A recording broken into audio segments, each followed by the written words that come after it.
Hi guys, this is Cheska and I'm actually here in a coffee shop in Cavite, and we had to go all the way to Tagaytay just to get an NBI clearance for my husband.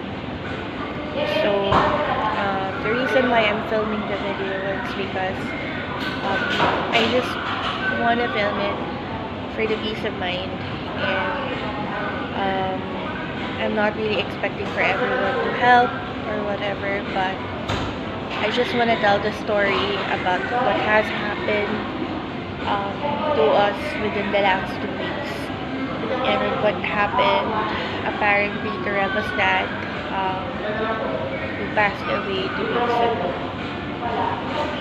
So just so you know, this is a story, and before I tell the story, I just want to put a disclaimer na for medical practitioners, or if you own a hospital, don't be offended by this. We're not really stereotyping on everyone. I just really want to tell the story as to what had happened. Especially, I have friends who work in the same hospital, who are really good doctors. So this is not on you. I'm proud of you guys, and I'm proud that you guys are actually helping out a lot of people who needs help, and we're always thankful for how the frontliners are, or what the frontliners are doing. So October 30, it was, I think, 2 or 3 weeks after our wedding, when my husband received a call from his mom stating that his father had had a mild stroke, or a stroke. My father-in-law has CKD and end-stage CKD, and he was rushed to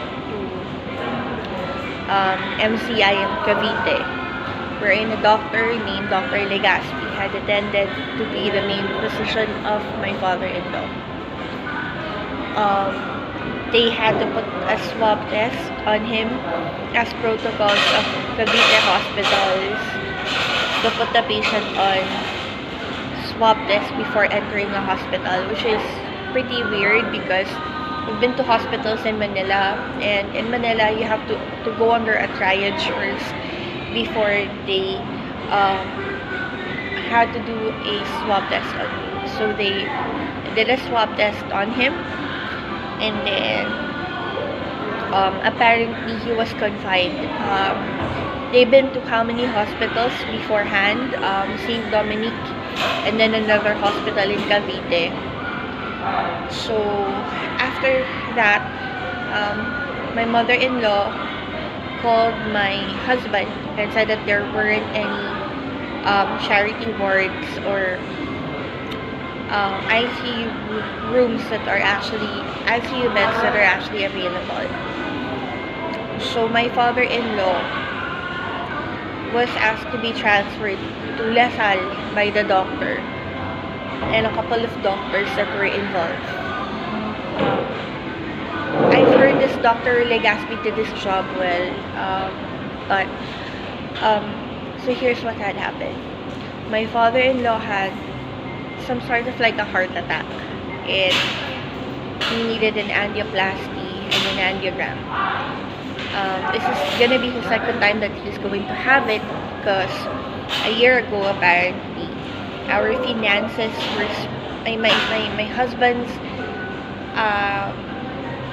benefits and loan allotment at work, knowing he is a government employee, he actually used it, and we got help from some of our friends. So again, this is the second time he's having an angiogram and then an angioplasty, and they suggested to have a couple of stents done. The doctor, knowing that my husband works in a government hospital, in a government entity,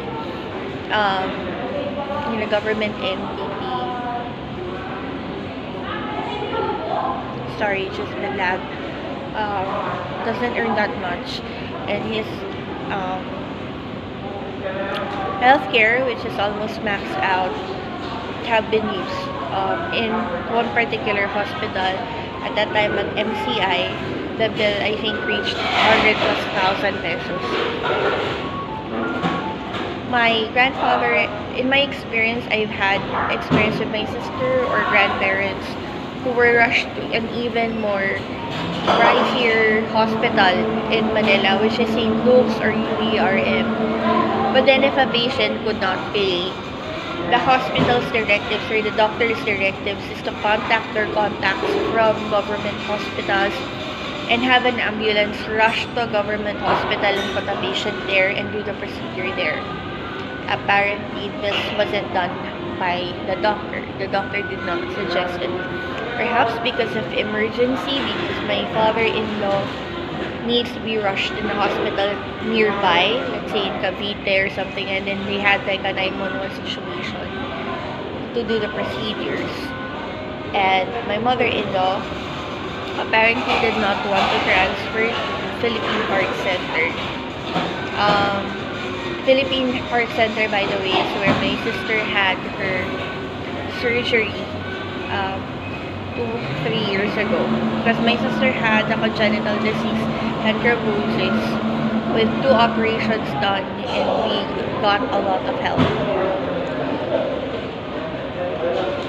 Apparently, we are being promised discounts and all that, and help from PhilHealth as per doctor. So, it was November 6th. We were getting news a couple of days back that my father-in-law was recovering from an angioplasty, and he is okay. On November 6th, my father-in-law lost his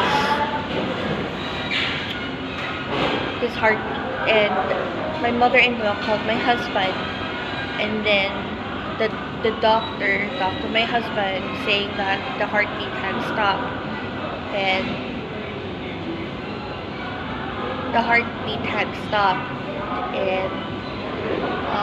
basta ang nangyari was tinatry i-revive, and then my husband said, get my number so that you can call me if anything happens. Don't tell my mom first. Come after 5 to 10 minutes, my father was declared dead, deceased, and we rushed into the La Salle University Hospital in Cavite to process everything. We talked to the hospital's billing department upstairs, nursing station, since the doctors weren't available already at that time.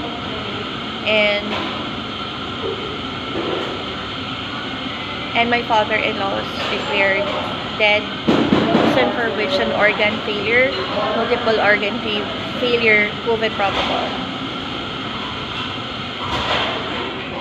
There were 3 swab tests that were done by the hospital pertaining that my father-in-law and my mother-in-law, who was actually watching over him, was negative at the COVID test.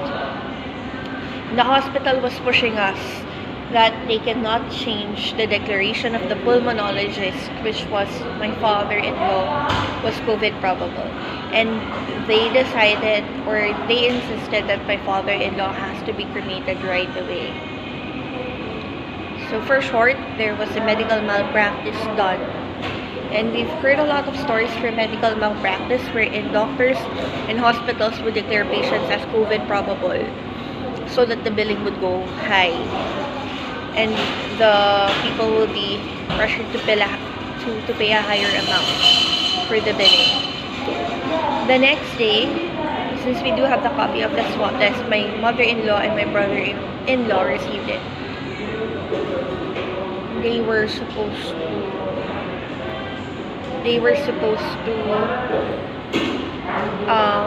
have the paperwork changed so that my father-in-law can have a decent funeral, a decent wake wherein there's a body that people can, pay tribute to or whatever. That didn't happen because the next day we tried to talk to the doctor. My husband and my mother-in-law did, but apparently the um, doctor's findings weren't changed by the hospital. They didn't want to change it. We were asked to give her identification cards to the hospital because the billing was 815,000 pesos, and they declare that my father-in-law is COVID probable when in fact the test was negative. So we actually tried to talk to a bunch of people. I emailed senators, mayors, and was told that they aren't able to help us because my father-in-law was confined in a private entity or a private hospital. And after that, still no consideration for the billing. Our IDs were held at the hospital. We gave what we can or what's available in our pockets, and our friends actually helped with some, which we are actually thankful for. My father-in-law has already been committed, is already in the columbarium. We didn't have a decent wake, like a usual wake. And my husband's benefit is actually maxed out. The only way that the company can help is that if we out about 500,000 pesos, which we don't have, and they would reimburse us with 300. My husband talked to his boss and to the people in the office for help, and that's what we're doing right now. We are fixing paperwork. But then yesterday, my husband went to PhilHealth. That was November 22. He went to November 23. He went to PhilHealth to check on the rules for COVID patients. And apparently, because there was a change of administration, the PhilHealth amounting for patients that were declared as COVID probable, especially with my father-in-law, who the doctors saw that there was a severe pneumonia, and who they declared as COVID probable when he was swab negative, even if he had pneumonia.